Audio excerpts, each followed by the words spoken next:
right, everybody, welcome back to the first episode of Ridge Talk here in 2024. It's a brand new year. We just recently started a message series on the New Testament letter of Colossians a couple weeks ago. And we might, in future weeks, get into some questions specifically about the Colossians series. So if you all do have any questions, you're always welcome to email those into us. The information's there on the bottom of the screen. You can feel free to like and follow and get in touch with us anytime you'd like to. But what we want to talk about today is just the topic of formation and spiritual formation. Coming up a little bit later this spring, after Easter, we're going to be doing a 4 to 6 week, 5-week message series on the topic of counter formation and just how there are, we are being formed by everything in our culture.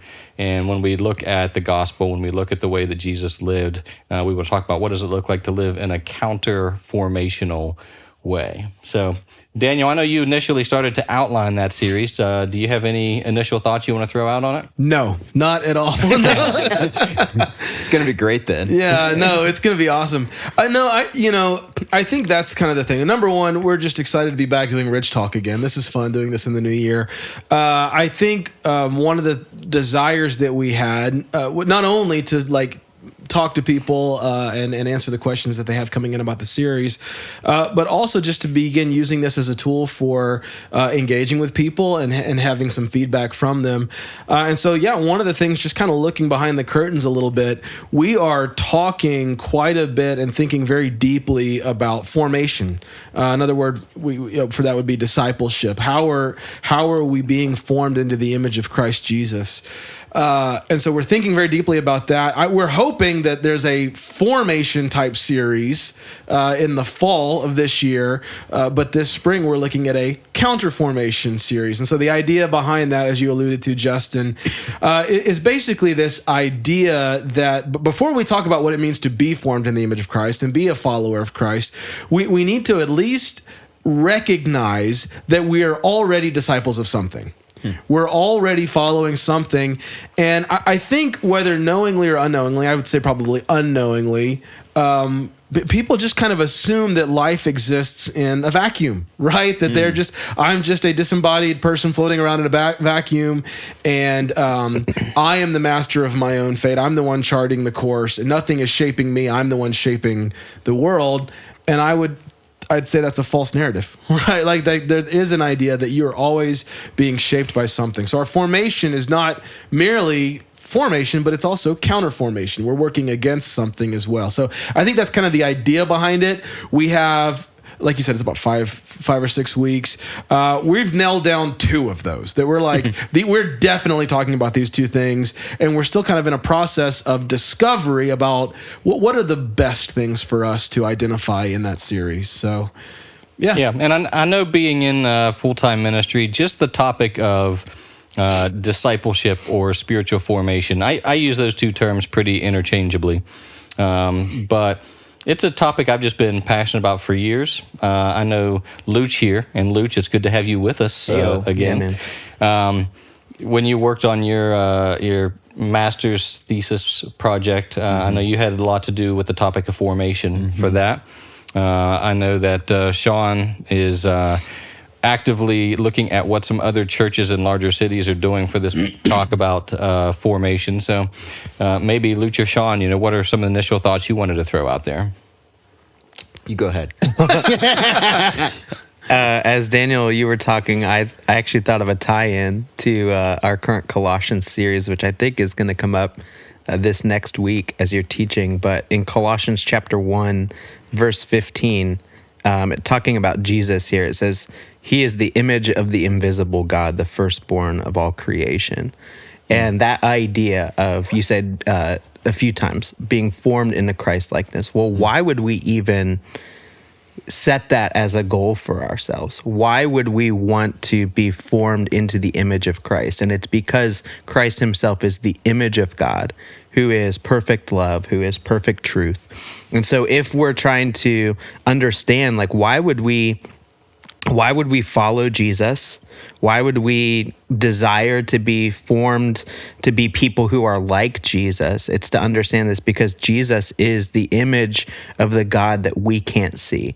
If we ever are going through life trying to identify, like, what is all of this, that we have the ability to look at Jesus in the pages of Scripture and then to extrapolate things out from people who were with Jesus and who wrote about that and who have followed his way down through the centuries, that we can have something clear to look at as kind of our goal for what we would set ourselves toward. Because the reality is, the world we live in is not neutral. That's right. We are not going to just be alive and be this blank slate that makes choices for ourselves. And the person that we become is not going to just be the sum of the choices we make for ourselves.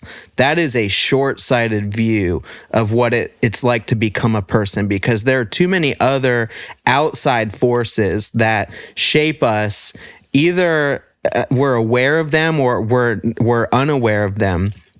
And we have to sort of like begin to grapple with those ideas and understand that I'm not just going to exist and be the product of the thoughts and the decisions that I have for myself, that there are actually constantly things being thrown at me that are looking to shape the way that I think, which is aimed at shaping the choices that I make. That's exactly right. Whether that's social media, whether that's targeted advertising, whether it's political agendas, all down the line, we're constantly being bombarded with those things. So Yeah. I'm a big fan. And you said that it comes like really the question of who am I becoming? Yes. Like that's really the root of it is, hey, these things are all shaping me. Who am I becoming when it comes to my finances? Who am I becoming when it comes to relationships? That's a good foundation for the discussion. I just got this brand new book today.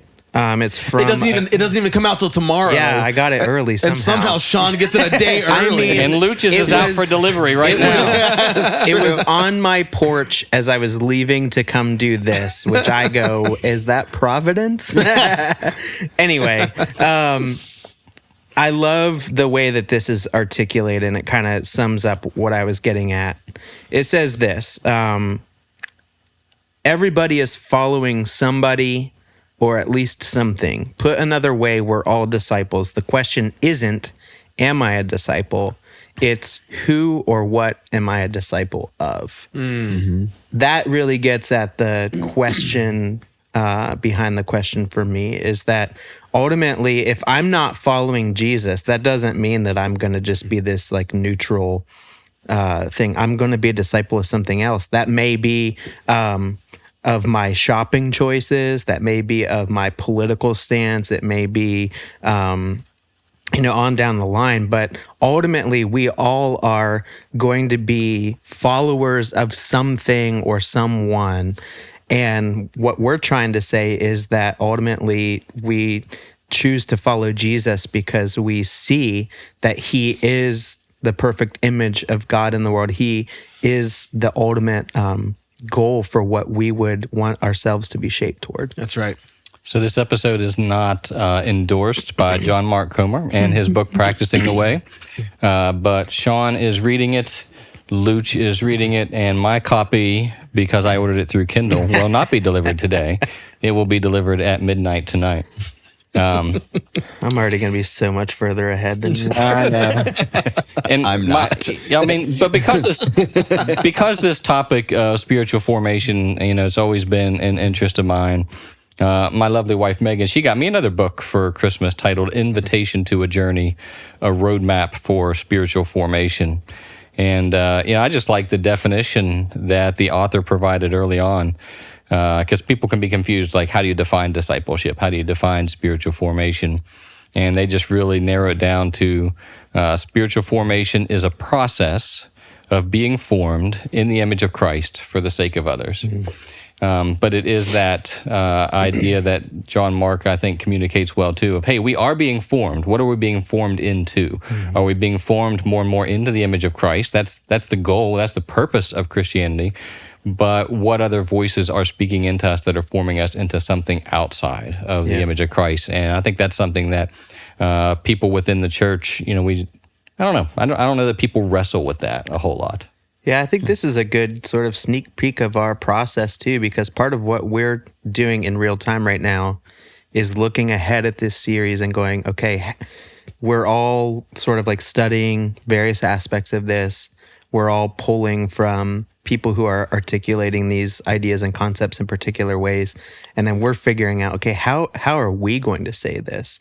And we're currently like throwing out, hey, I've heard it said this way. What do we think about this? What do you think about how this person stated that? Like that's happening right now in our meetings and then happening here a little bit on camera, and kind of gives you guys an idea of the process into shaping how we present things from the stage. And what I find interesting, I'll throw it to Luch, is you've been here on staff, or were here on staff, and a part of these conversations.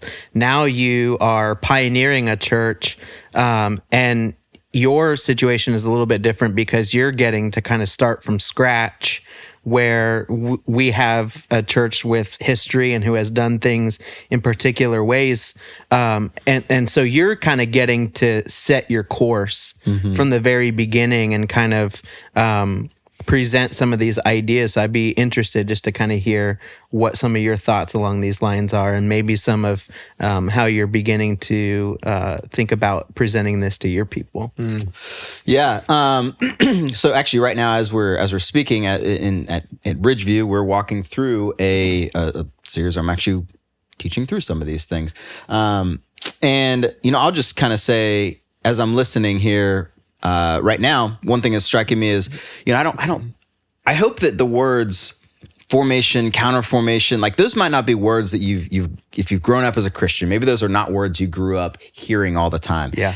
And I would just want to say that doesn't mean that they need to be scary words. Like, Yeah. This is just, we're talking about being, like Sean said, being formed into the image of Christ. It's another way of saying be a disciple. We keep saying that, but I want to kind of re-say that. Becoming more Christ-like. Yeah, absolutely. So these aren't scary words. And so the conversations that are going on behind the scenes are conversations of, hey, how do we do this now? How do we do this in moving forward? And so you're asking me, how is that going down at Ridgeview? The reality is, like, I'm not reinventing the wheel. Sure. Right. Like I'm just trying to, we're trying to take things and just step in to say, okay, what does it look like for us to be faithful to God? How do we, glorify God in and through our lives?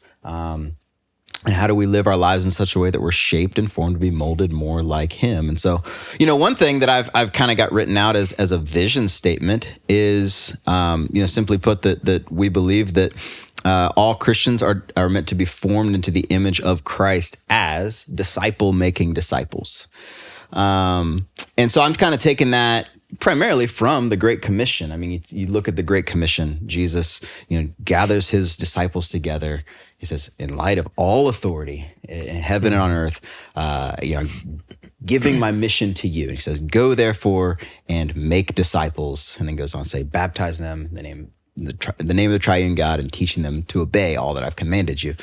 And the term there that I get stuck on, it's the verb there, the action verb there is make disciples.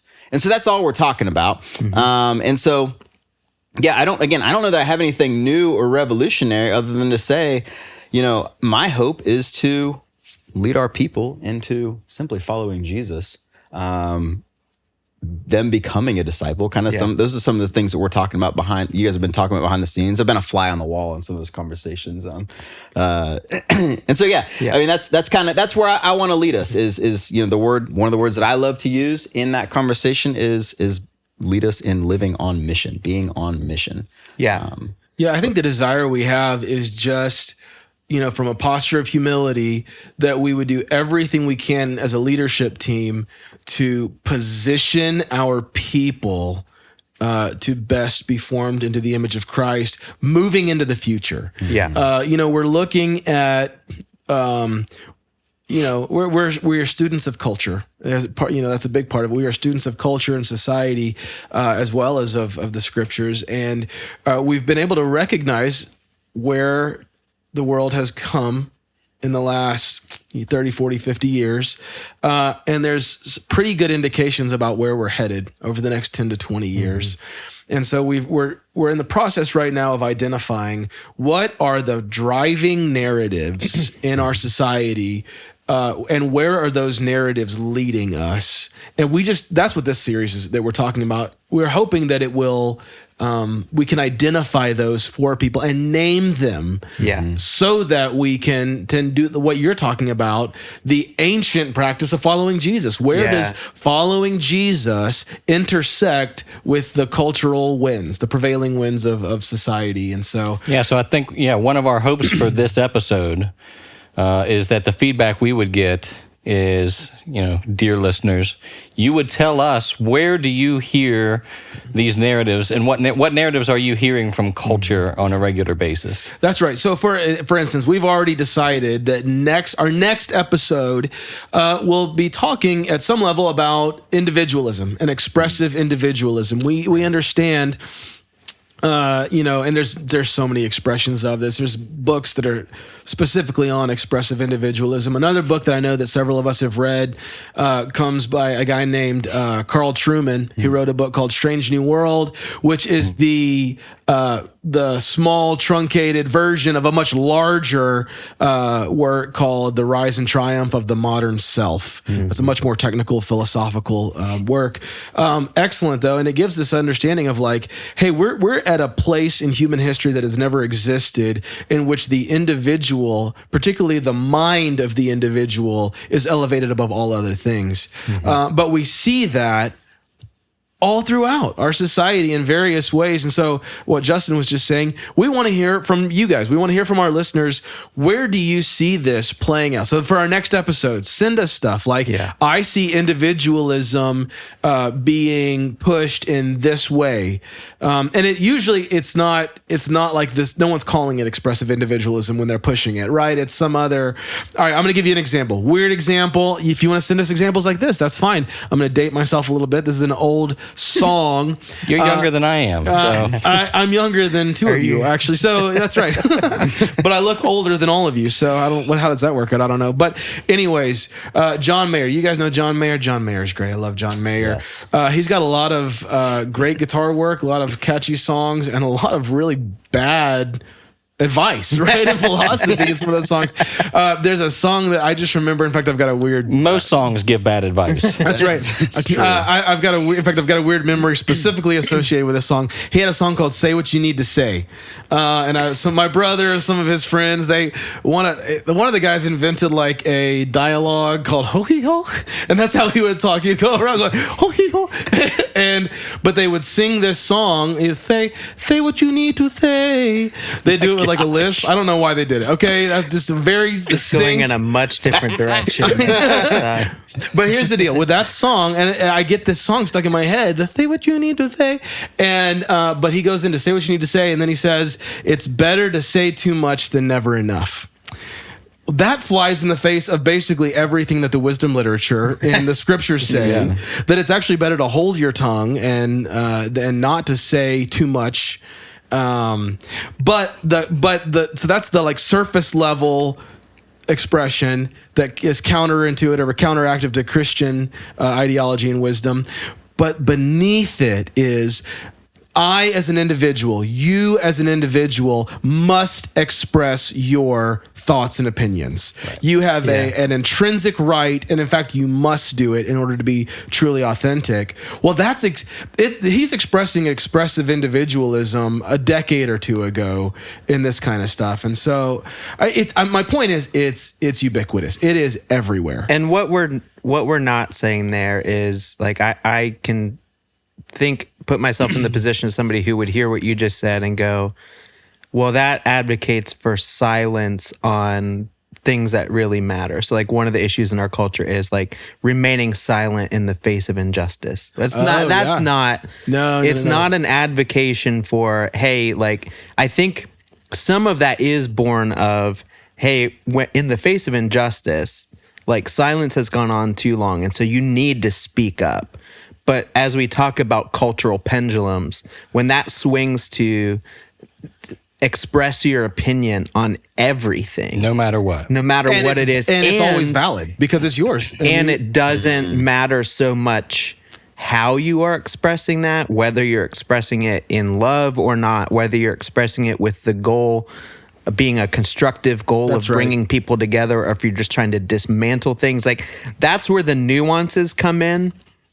And we'll talk a little bit more about some of that as we get into these discussions. But I didn't want people to hear like, oh, you never express yourself in the face of like things that really matter. But I think the actual problem is when we're expressing ourselves about everything, it all just gets lost in the noise. And then when you do really have something important to say, I don't know that it lands because it's gotten so caught up in all this white other noise. stuff. I think the danger of it in the Christian faith, and I don't use the word dangerous, very often, but I don't use it lightly.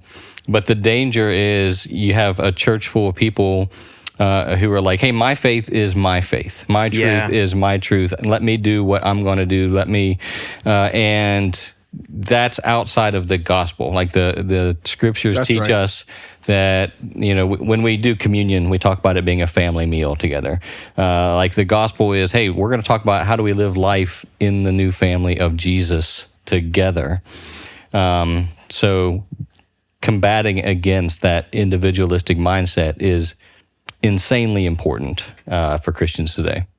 Yeah, I think that's definitely a good point. And the fact that part of following Jesus is actually declaring Jesus to the world. And that it's incompatible with the idea of my faith is a personal faith and it's not okay for me to express my faith to somebody else. That's a very individual idea. That's actually antithetical to what the gospel is. Right. That's antithetical to what you said, Luch, which the charge was go into the world and proclaim this. It wasn't just, hey, like, go have this for yourself and keep it to yourself. So we're certainly going to have much more nuanced conversation because it is complex. There's no doubt that this individualism versus community, right, or being part of a larger group, that's a very complex and nuanced conversation. Yeah.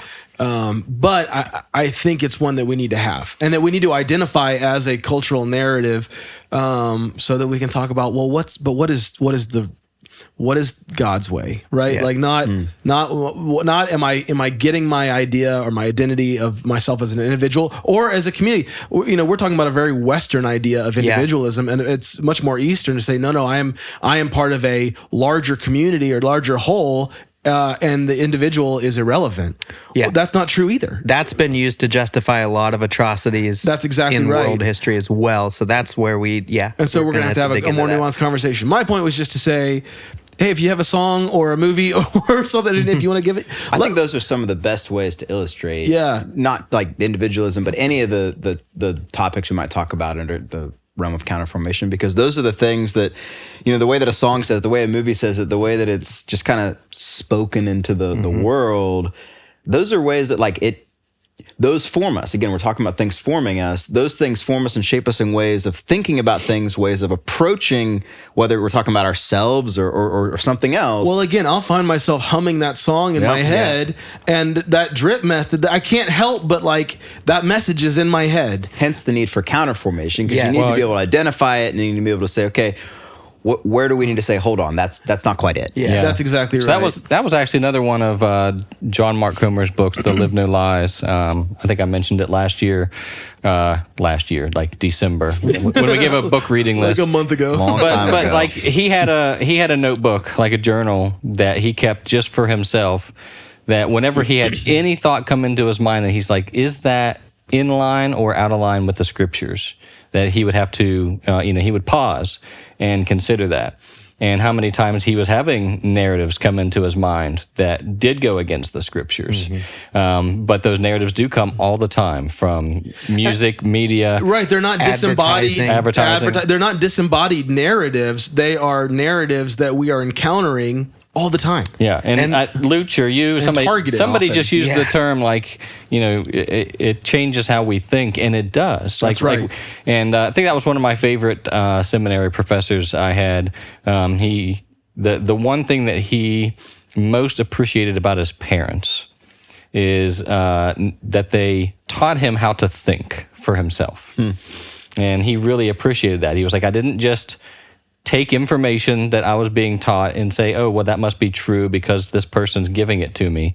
But I really wanted to take it and digest it and process it and say, is that true? And, that's one of the examples of individualism in our culture today, where they try to take, the culture tries to take individuals but group them together.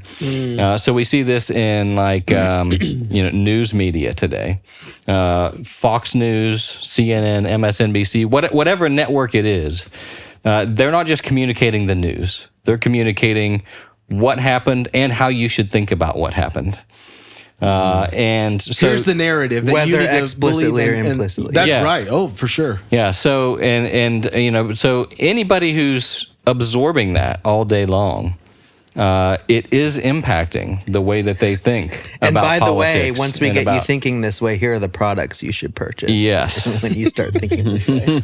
Okay, well, maybe on that note, we should just let people think about it. And but I think that's a really good point. And so I didn't even mean to cut anybody off. No, but- you're good. No, we're good at rambling, so somebody needs to cut us off. No, this is good. I just think, listen, we're going to definitely be talking and diving into this in a more targeted way next week and have a more robust conversation about individualism versus communalism. And so, and what does that look like? What are the narratives? So listen, for our listeners, please, if you have examples that you'd like to share with us, we'd love to hear those examples.